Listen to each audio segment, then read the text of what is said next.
सरस्वती महाभागे विद्ये कमललोचने विश्वरूपे विशालक्ष्मी विद्यां देहि नमस्तुते। ओं सरस्वती नमो नित्यं भद्रकाले नमो नमः। वेद वेदांत वेदांग विद्यास्थाने एव च जा कुन्देन्दु तुषारहार धवला जा शुभ्र वस्त्रावृता जा वीणा वरदंड मंडिता करा जा श्वेत पद्मासना जा ब्रह्माच्युत शंकर प्रभृति देवे सदा वंदिता सा मां पातु सरस्वती भगवती निशेष जड्डत्पहा। माँ सरस्वती से होचंती बाघ देवी। बाघर अर्थ होची वाक्य बा शब्द। से मध्य ध्वनिर देवी। तांकर चतुर्भुज रे वीणा पुस्तक एवं माला धारण करिसंती। जप ध्यान एवं शब्द साधना मध्य देई माँ को आराधना कराए। पुस्तक मस्तिष्कर ज्ञानर परिप्रकाश करिथाए एवं माला एकाग्रता बढ़ाई थाए। तेणु वीणावादन ए मन मध्य भक्ति करुणा दिव्य भावर उन्मेष वृद्धि कराइथाए। माता सरस्वती से षड ऐश्वर्यशालिनी से भगवती साधारणतः हृदयर भावना सहित मस्तिष्कर विचारधारा मध्य समन्वय स्थापन हेले यही जो माने विद्या रूपक ज्ञान रत्न लाभ होता है। तेणु माँ हस्ତରେ ଥିବା आयुध आम्भ को यह ही सूचाई थाए। शुक्ल वसन परिहिता माता शुक्ल वर्ण शुद्धतार प्रतीक। शुक्ल अर्थात शुद्धता ही हृदय स्निग्धता भरी दे थाए। माँ वाहन हंस जेभली भाव में जल में पहरिले हंस ओदा हुए एवं से ही जलरू से निजर आहार संग्रह करिथाए। ठीक से भाई आम्भर मनरे यही भावना रखा जे संसार सागर मध्य छंद कपट असूया आदि स्तर मध्य ज्ञान रूपक आहरण को ग्रहण कर सात्विक दृष्टि निजर कर्म पथरे अग्रसर होगा आम्भर पूर्ण विश्वास रही जे माता बागदेवी करुणा बल मूर्ख मध्य महाज्ञानी महापंडित हो पार। उदाहरण स्वरूप महाकवि कालिदास आम भारतीय संस्कृति एवं लोकधर्म में सरस्वती पूजा एक विशेष स्थान अधिकार करिछि। माँ सरस्वती को जल प्रतिमा बोली कहुए। आमे माने विद्यालय रे आम वीणा माने वीणा उपासना क्षेत्र में माँ को पूजा करी भोग अर्पण करी शुद्ध चित्तरे आमे गान करूँ जो सरस्वती महामाई विद्ये कमललोचने विश्वरूपे विशालक्ष्मी विद्यां देहि नमस्तुते। महामूर्ख कालिदास माँ सरस्वती कृपार से महापंडित परिणत होते एवं से देवी जो दिव्य रूप माधुरी को से देखा कालिदास से एत भाव में विमुग्ध हो गले। मुखर निःसृत होता से समय कज्जल पूरित लोचन धारे स्तर जुग शोभित मुक्ताहारे वीणा पुस्तक रंजित हस्ते भगवती भारती देवी नमस्ते। माने कथित अच्छी जे नदी जल में स्नान करने समय देवी सरस्वती कालिदास को साक्षात दर्शन दे सात जन्मर जो अज्ञानता को दूर करते। यही समय देवी सरस्वती पादजुगल नदी जल में निमग्न रही कालिदास कालिदास दृष्टि पथारूढ़ हो पारि नथिला। फल से कालिदास तांकर चारु चरण जुगलर वर्णना न करी कज्जल मंडित नेत्रदयर वर्णना सर्वप्रथमे करथिले एवं अपराध स्वरूप कालिदास सर्वत्र पांडित्य पराकाष्ठा प्रदर्शन करथिले। श्रद्धा विद्यानगरी रे से परास्त हेबार अभिशाप बद्ध पाइथिले माँ को ठारू। सेहि भली भाव में शूद्र निरक्षर जो साधु शारदा दास से माँ शारदा बा माँ सरस्वती कृपारू से माने बुढ़िया महाभारत एवं बिलंका रामायण से लिखि पारिथिले।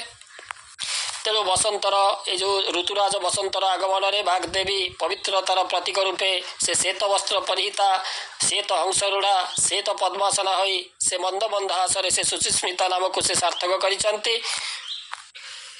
विद्यार प्रकृत दात्री सुचिस्मिता शारदा शुक्ल वस्त्र परिहिता माँ सरस्वती पवित्र माघ मासर शुक्ल पक्ष पंचमी तिथि धरापृष्ठ अवतरण करिथांती। सेथिपाई केही केही एही दिनटी को वर्ष श्री पंचमी बोली मध्य नामित करिथांती। कहुए कि वेदव्यास से महाभारत रचना पाई संकल्प नेला बेले से माँ सरस्वती को से आराधना मध्य करथिले।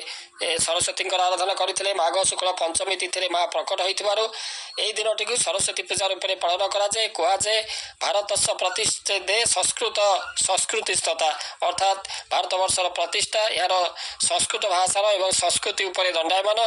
तेणु आमर माने महाभारतीय संस्कृति रे देवी नाम महासरस्वती नदीर नाम सरस्वती मुनि ऋषि सिद्ध साधक तपस्वी नाम सरस्वती एवं सम्मानर नाम सरस्वती एवं आमर जदि देखा विद्या मंदिर गुड़िकर नाम सरस्वती नाम अलंकृत कर तेबे देवी रूप हूँ नदी रूपा सरस्वती ये आराधना आम संस्कृतिर एक अविच्छेद अंग। ମାନେ ଶାକ୍ତ ମନ୍ତ୍ରରେ ଆମର ଶ୍ରୀମନ୍ଦିରରେ ରତ୍ନବେଦୀରେ ମହାକାଳୀ ଭାବରେ ଶ୍ରୀ ଜଗନ୍ନାଥ, ମହାଲକ୍ଷ୍ମୀ ଭାବରେ ସୁଭଦ୍ରା ଏବଂ ମହାସରସ୍ୱତୀ ଭାବରେ ଶ୍ରୀ ବଳଭଦ୍ର ବିରାଜମାନ କରିଛନ୍ତି। ମା ସରସ୍ୱତୀଙ୍କର ମହିମା ଅନନ୍ତ ଅସୀମ ଅବର୍ଣ୍ଣନୀୟ। ସେ ବିଶ୍ୱରୂପା, ସର୍ବରୂପା, ବ୍ୟକ୍ତ ରୂପା, ଅବ୍ୟକ୍ତ ରୂପା ଦେବୀ ଭାବରେ ସେ ସ୍ୱୀକୃତି ଲାଭ କରିଛନ୍ତି। ମହାକବି କାଳିଦାସ ସରସ୍ୱତୀଙ୍କୁ ନଦୀ ଏବଂ ବାଣୀ ଦେବୀ ଏବଂ ଅଶ୍ୱଘୋଷ ସରସ୍ୱତୀଙ୍କୁ ବେଦବାଣୀ ଏବଂ ଭାରବୀ ସେ ମାଘ ସରସ୍ୱତୀ ଏବଂ ଭାରତୀ ନାମରେ ମଧ୍ୟ ତାଙ୍କୁ ଚିତ୍ରିତ କରିଛନ୍ତି। ତେଣୁ ସେ ହେଉଛନ୍ତି ବାଗ୍ଦେବୀ। ତେଣୁ ଆମର ଶ୍ରୀ ଶ୍ରୀ ସରସ୍ୱତୀ ପୁରାଣ ମତରେ ଏଇ ଯେଉଁ ସରସ୍ୱତୀ ହେଉଛନ୍ତି ପ୍ରତିବର୍ଷ ମାଘ ମାସ ଶୁକ୍ଳପକ୍ଷ ପଞ୍ଚମୀରେ ମାନେ ସମସ୍ତେ ତୁମର ପୂଜା କରିବ ସାଦରେ ବୋଲି ସେଥିରେ କୁହାଯାଇଛି।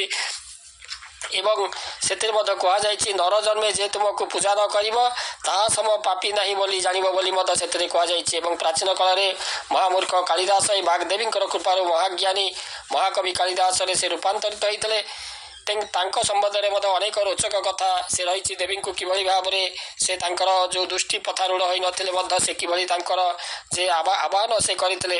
ତେଣୁ ଋତୁରାଜ ବସନ୍ତର ଆଗମନରେ ବାଗ୍ଦେବୀ ପବିତ୍ରତାର ପ୍ରତୀକ ରୂପରେ ଶ୍ଵେତ ବସ୍ତ୍ର ପରିହିତା, ଶ୍ଵେତ ହଂସରୂଢ଼ା, ଶ୍ଵେତ ପଦ୍ମାସନା ହୋଇ ମନ୍ଦ ମନ୍ଦ ହାସରେ ସେ ତାଙ୍କର ଶୁଚିସ୍ମିତା ନାମକୁ ସେ ସାର୍ଥକ କରିଛନ୍ତି। ଦେବୀ ସରସ୍ୱତୀ ଭାବରେ ସେ ସରସ୍ୱତୀ ନଦୀ ହେଲେ ମଧ୍ୟ ସେ ତାଙ୍କରି ଏଇଭଳି ଭାବରେ ରୂପର ପଟାନ୍ତର ନାହିଁ। ସୃଷ୍ଟିକର୍ତ୍ତା ବ୍ରହ୍ମା ସେ ସୃଷ୍ଟି ନିର୍ମାଣ ପରେ ଦେଖିଲେ ଯେ ତାଙ୍କ ଦ୍ୱାରା ଯେଉଁ ସୃଷ୍ଟି ନିର୍ମାଣ କରାଯାଇଛି ସେ ମୃତ ପ୍ରାୟ। କାରଣ କ'ଣ ନା କାହାରି ମୁହଁରୁ ମାନେ ବାକ୍ୟ ବାହାରୁ ନାହିଁ, ମାନେ ମୃତ ପ୍ରାୟ ସମସ୍ତେ ଶାନ୍ତ ରହିଛନ୍ତି। ସୃଷ୍ଟିରେ କୌଣସି ସ୍ୱର କିମ୍ବା ବାଣୀ ନାହିଁ। ଉଦାସ ସୃଷ୍ଟିକୁ ଦେଖି ଏ ଯେଉଁ ବ୍ରହ୍ମା ସେ ନିରାଶ ହୋଇପଡ଼ିଲେ ଏବଂ ସେ ଦୁଃଖୀ ମଧ୍ୟ ହୋଇପଡ଼ିଲେ। ବ୍ରହ୍ମାଙ୍କର ଏଇଭଳି ଭାବରେ ପାଳନକର୍ତ୍ତା ବ୍ରହ୍ମଦେବ ସେ ପାଳନକର୍ତ୍ତା ଭଗବାନ ବିଷ୍ଣୁଙ୍କ ନିକଟକୁ ଗଲେ ଏବଂ ନିଜର ଉଦାସୀନ ସୃଷ୍ଟି ବିଷୟରେ ସେ କହିଲେ। ବ୍ରହ୍ମଦେବଙ୍କର କଥା ଶୁଣିବା ପରେ ଭଗବାନ ବିଷ୍ଣୁ ତାଙ୍କୁ ମାତା ସରସ୍ୱତୀଙ୍କୁ ଆବାହନ କରିବା ପାଇଁ କହିଲେ। କେବଳ ମାତା ସରସ୍ୱତୀ ହିଁ ଏହି ସମସ୍ୟାର ସମାଧାନ କରିପାରିବେ ବୋଲି ଭଗବାନ ବିଷ୍ଣୁ ତାଙ୍କୁ କହିଲେ। ଭଗବାନ ବିଷ୍ଣୁଙ୍କର କଥା ଅନୁଯାୟୀ ବ୍ରହ୍ମାଦେବ ସେ ଦେବୀ ସରସ୍ୱତୀଙ୍କୁ ଆବାହନ କଲେ ଏବଂ ଦେବୀ ହାତରେ ବୀଣା ଧରି ପ୍ରକଟ ହେଲେ ଏବଂ ବୀଣାରେ ସୃଷ୍ଟିର ସ୍ୱର ଭରିବା ଲାଗି ବ୍ରହ୍ମାଦେବ ଏ ଦେବୀ ସରସ୍ୱତୀଙ୍କୁ ଅନୁରୋଧ କଲେ ଏବଂ ଦେବୀ ସରସ୍ୱତୀ ବୀଣାର ତାରକୁ ଛୁଇଁବା କ୍ଷଣି ସେଥିରୁ ସା ଶବ୍ଦ ଉତ୍ପନ୍ନ ହେଲା। ଏଥିରୁ ସଙ୍ଗୀତର ପ୍ରଥମ ସ୍ୱର ଜନ୍ମ ନେଲା ଏବଂ ସା ସ୍ୱରର କମ୍ପନ ସହିତ ଏ ଯେଉଁ ବ୍ରହ୍ମାଙ୍କର ମୁଖ ସୃଷ୍ଟିରେ ଧ୍ୱନି ସଞ୍ଚାରିତ ହେଲା। ବାୟୁ, ସାଗର, ପଶୁପକ୍ଷୀ ଏବଂ ଅନ୍ୟ ଜୀବଙ୍କୁ ମଧ୍ୟ ବାଣୀ ମିଳିଗଲା ଏବଂ ନଦୀରେ କୁଳୁ କୁଳୁ ସ୍ୱର ମଧ୍ୟ ଭରିଗଲା। ଏହା ଦେଖି ବ୍ରହ୍ମା ଅତ୍ୟନ୍ତ ପ୍ରସନ୍ନ ହେଲେ ଏବଂ ସେ ସରସ୍ୱତୀଙ୍କୁ ମାନେ ବାଣୀର ଦେବୀ ଭାବରେ ସମ୍ବୋଧନ କରିବା ସହ ବାଗେଶ୍ୱରୀ ନାମ ମଧ୍ୟ ତାଙ୍କୁ ଦେଲେ ଏବଂ ହାତରେ ବୀଣା ଥିବା କାରଣରୁ ସେ ବୀଣାପାଣି ନାମରେ ମଧ୍ୟ ଖ୍ୟାତ ହେଲେ। ବିଦ୍ୟା କିମ୍ବା ସଙ୍ଗୀତ କଳାକୁ କେହି ଅପହରଣ କରିପାରିବେ ନାହିଁ। ତେଣୁ ଶାସ୍ତ୍ରରେ ବିଦ୍ୟାକୁ ଦୁଇ ଭାଗରେ ବିଭକ୍ତ କରାଯାଇଛି, ପରାବିଦ୍ୟା ଏବଂ ଅପରାବିଦ୍ୟା। ତେଣୁ ବ୍ରହ୍ମବିଦ୍ୟା ହେଲା ପରା ଏବଂ ଅନ୍ୟ ସବୁ ବିଦ୍ୟା ହେଲା ଅପରାବିଦ୍ୟା। ତେଣୁ ଅପରାବିଦ୍ୟା ତେବେ ଯେକୌଣସି ଜ୍ଞାନକୁ ଆୟତ୍ତ କରିବାକୁ ହେଲେ ଆମକୁ ସରସ୍ୱତୀଙ୍କର ଉପାସନା କରିବାକୁ ପଡ଼ିବ। ଦେବୀଙ୍କର ଉପାସନା କରିବାର ଅର୍ଥ ଶବ୍ଦ ସାଧନା କରିବା, କାରଣ ଦେବୀ ହେଉଛନ୍ତି ଶବ୍ଦ ବା ବାକ୍ୟର ଦେବୀ। ଶବ୍ଦ ସାଧନା ବ୍ୟତିରେକ ଖାଲି ବାହ୍ୟ ପୂଜାରେ କିଛି ଫଳ ମିଳିନଥାଏ। ତେଣୁ ବାକ୍ୟ ଦେବୀଙ୍କର ପ୍ରସାଦରୁ ବାକ୍ୟ ଉପରେ ନିୟନ୍ତ୍ରଣ ଆସିଥାଏ। ମହାଜ୍ଞାନୀ ମାନେ ଯେତେବେଳେ ଆମେ ହନୁମାନ ତାଙ୍କର ଜିହା ଉପରେ ନିୟନ୍ତ୍ରଣ ଆଣିପାରୁଥିବାରୁ ସୁରସାଙ୍କୁ ସେ ଦମନ କରି ସମୁଦ୍ର ପାରି ହୋଇ ଲଙ୍କାରେ ପହଞ୍ଚି ପାରିଥିଲେ। କୁହାଯାଏ ଯେ ଚାଖଣ୍ଡେ ବା 3 ଆଙ୍ଗୁଳିର ଯେଉଁ ଜିହା ଯେତେବେଳେ 3.5 ହାତ ବା 84 ଆଙ୍ଗୁଳିର ଶରୀର ଉପରେ ଆସନ କରି ବସେ ସେତେବେଳେ ସୁଖ, ଶାନ୍ତି, ଆନନ୍ଦର କ୍ଷୟ ହିଁ ହୋଇଥାଏ। ତେଣୁ ଭାଗବତରେ କୁହାଯାଇଛି ଅମୃତ ବିନୟ ବଚନ କହି ତୋଷିବ ପ୍ରାଣୀମାନ। ତେଣୁ ମଧୁର ବାଣୀର ପ୍ରଭାବରେ ଅନେକ ଅସମ୍ଭବ କାର୍ଯ୍ୟ ମଧ୍ୟ ସମ୍ଭବ ହୋଇଥାଏ। ତେଣୁ ମା ସରସ୍ୱତୀଙ୍କର କୃପା ଲାଭ କରିପାରିଲେ ଜୀବନଯାତ୍ରା ହୁଏ ବାଙ୍ଗ୍ମୟ। ମାତା ସରସ୍ୱତୀ ଆଜି ଅଜ୍ଞାନ ଅନ୍ଧକାର ଦୂର କରିବା ସହ ଆମ ସମସ୍ତଙ୍କୁ ଜ୍ଞାନ ଲୋକରେ ଉଦ୍ଭାସିତ କରନ୍ତୁ।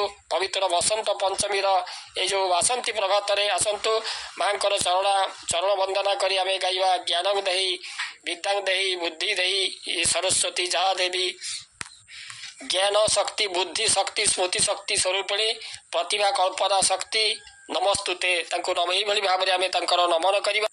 ଓಂ ସରସ୍ୱତୀ ମହାଭାଗେ ବିଦ୍যେ କମଳଲୋଚନେ ବିଶ୍ୱରୂପେ ବିଶାଲକ୍ଷ୍ମୀ ବିଦ୍ୟାଂ ଦେହି ନମସ୍ତୁତେ। ଓಂ ସରସ୍ୱତୀ ନମ ନିତ୍ୟଂ ଭଦ୍ରକାଲ୍ୟೈ ନମୋ ନମଃ। ବେଦ ବେଦାନ୍ତ ବେଦାଙ୍ଗ ବିଦ୍ୟାସ୍ଥାନ ଏବ ଚ ଯା କୁନ୍ଦେନ୍ଦୁ ତୁଷାରହାର ଧବଳା ଯା ଶୁଭ୍ର ବସ୍ତ୍ରାବୃତା যা বীণা বরদণ্ড মণ্ডিতা করা যা শ্বেত পদ্মাসনা যা ব্রহ্মাচ্যুত শঙ্কর প্রভৃতি দেবী সদা বন্দিতা सामं पातु सरस्वती भगवती निःशेष जड्डत्वः